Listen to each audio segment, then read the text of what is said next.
Is lab good for beginners? No. No. It's not good for anybody. Time to get out of here.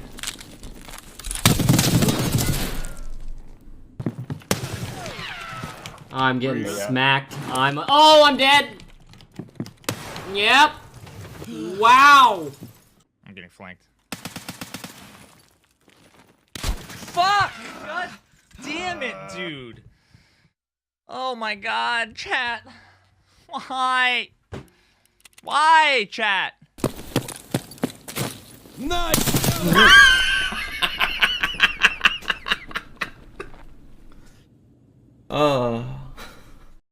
Hey, what's up, guys? So this video is just going to go over like the basic strategies and things to avoid for playing on labs, at least as I see them. I'm going off of other people's stuff, obviously, too. You guys saw No Food After Midnight and Veritas both let me use some of their clips to help make this, so it's not going to be just my point of view the whole time. We'll kind of go through all three of those. I hope you guys like it. We'll just kind of go down the list one at a time here. I'm going to start with some of the negative things first, or things that I don't think people should do. So, number one, all the people that are running pistols and hatchets and stuff, I get why you would do that to an extent, but I don't really think that's the best strategy. I mean, I've done that. And as far as I've seen, I make a lot more money when I wear gear just because of stuff like this.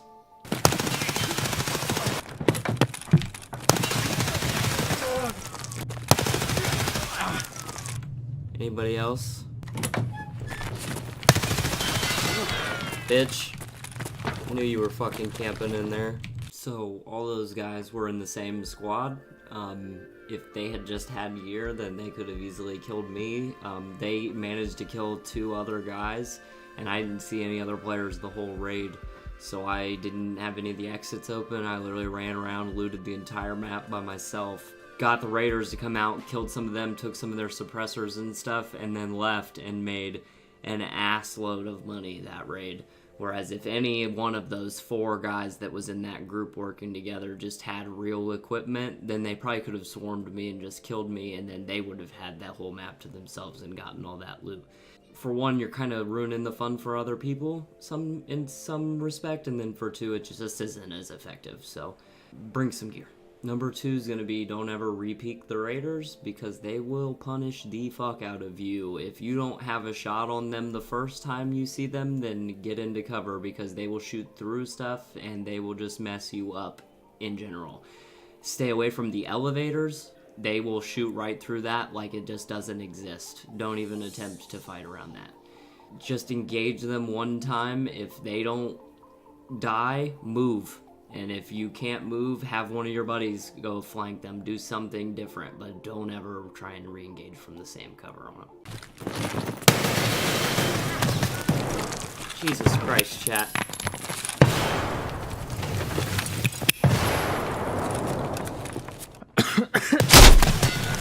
Oh, fuck!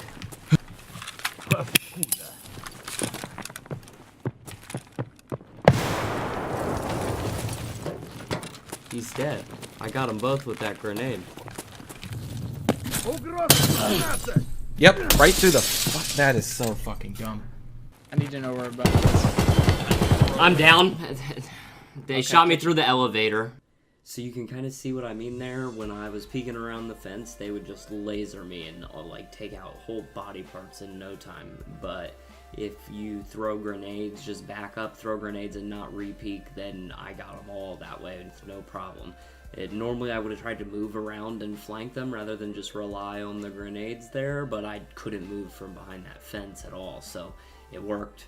If you just kind of slow it down there and not do what you would normally do against players or other scabs, you just got to kind of think your way out of it. Always bring a lot of grenades too. I always bring like 4 to 6 on labs. It's just a good idea. So the next thing is try to be less aggressive than you normally are, especially if you're playing solo. If you're in a squad, you can kind of get away with like flanking maneuvers and stuff, but if you're playing solo, you're gonna have to slow it down. If you rush them, especially if there's a group of them, they're almost always gonna punish you. You can't spend a ton of time out of cover on them. So you gotta kind of play it slow and let them come to you. Just for comparison's sake, you can see what the two different approaches kind of do here. That was awesome. Take this, you motherfuckers! Ha! Kobe!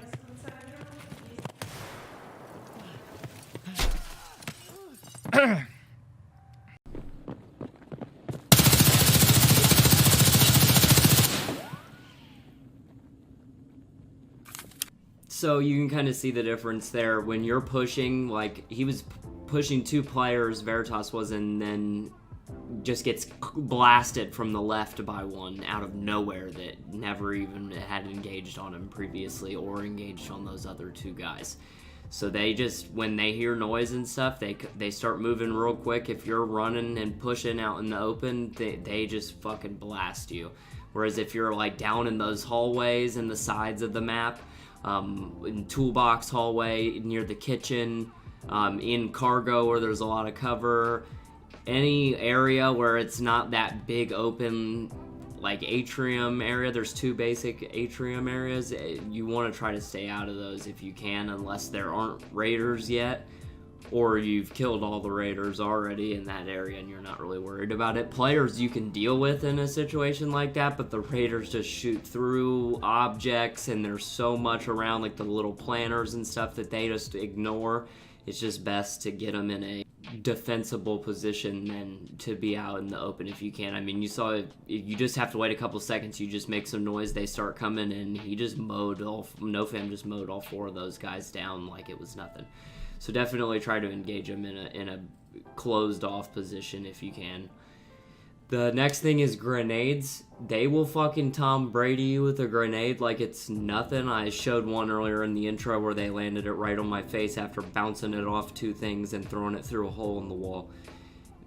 They'll get you with those, no problem, and they blow up really quick. So if you hear them throw one, just get the fuck out as soon as you can. If they're not going to land it on your face, they're probably going to blow themselves up with it because it clips on glass or something weird. So look out for that too. I've seen them blow themselves up like a bajillion times so far. So that's kind of a good thing sometimes. But when they get them close to you, I mean, they're going to be real close. You got to move quick. Oh my god.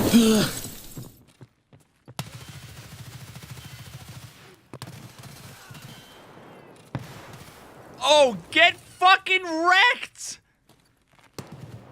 Whew. Okay, so another thing is headphones. This is gonna kind of, a lot of people are probably gonna say this is personal preference, and I kind of agree with that. My main thing would be just I wouldn't wear an Alton or something on this level. Some people say if you wear like Sordans, which is what I wear every raid, that you can hear too much. So like, since there's multiple levels and so much crap around and so many different ways you can go, that it gets kind of confusing. And that's not completely wrong. Like, there are definitely times where the sound seems like it could be coming from 2 different places just because you hear it from so far off. But wearing an Alton on this level is gonna get you killed so many times because of people sneaking up on you because of the different ways people can come at you, and you're not gonna hear them until they get up on you and be able to react fast enough. On big open levels and stuff, I think they're alright, but on a level like this one, it's designed really well where you can get from one place to another in multiple different ways usually. And man, I've creeped up on so many Alton guys and just blasted them because they didn't know we were coming. Like I said, I wear Sordans. I think it's the way to go. You have to be able to differentiate a little bit, but I would at least not wear something over wearing an Alton or something like that.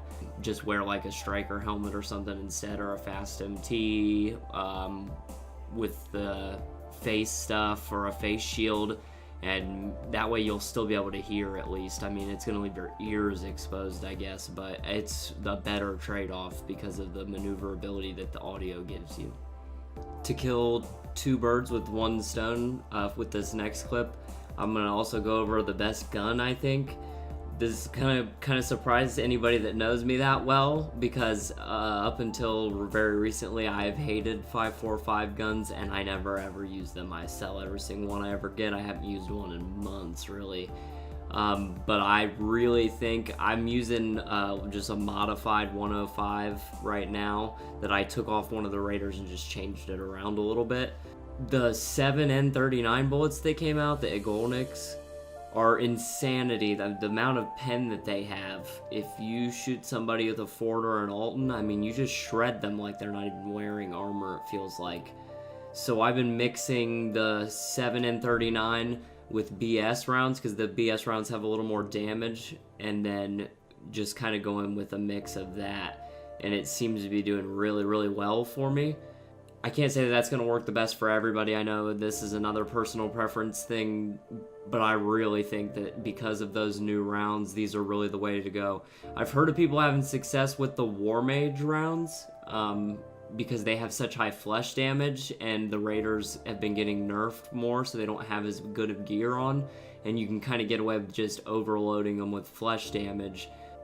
Just kind of sucks against players. If you run into geared guys, then you're kind of in trouble that way. So I don't really trust that much. Plus, it's harder to get a hold of.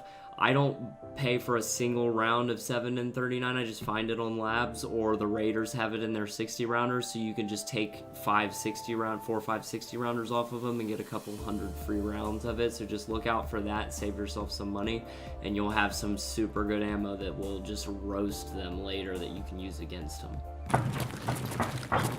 I'm Go down the stairs. Wow. Another one, he's down.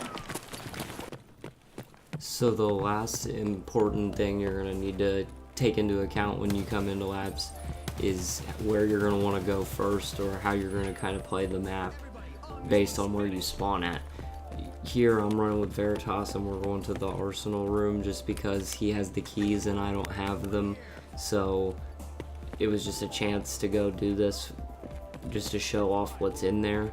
If you have these, even if you don't have them, you can go for this first and try and fight the people that open the door and get some of the stuff. This is definitely the best loot on the map.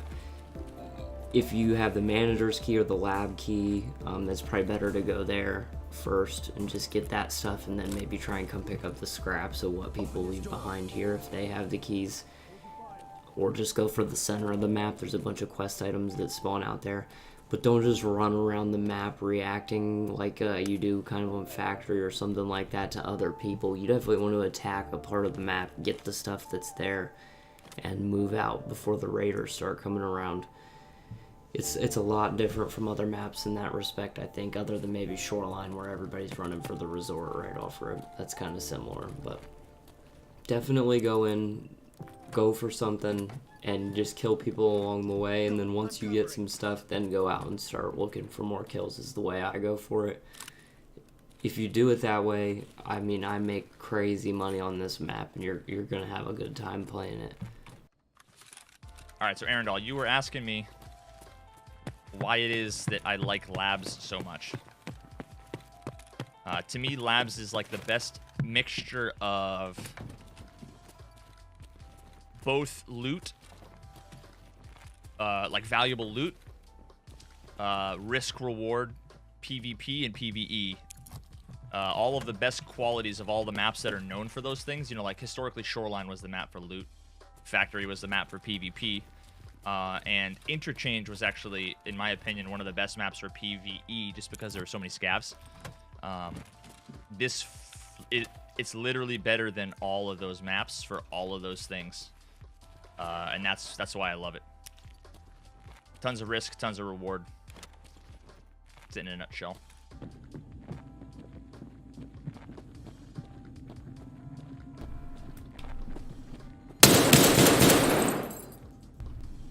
Did I get him?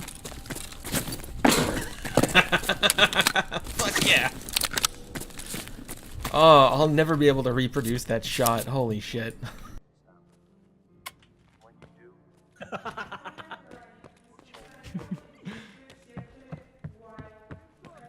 Oh shit. Yes, your front. He's dead. I got him. Christ, that scream, my god. That scream, I'm fucking dipped. I'm dipped.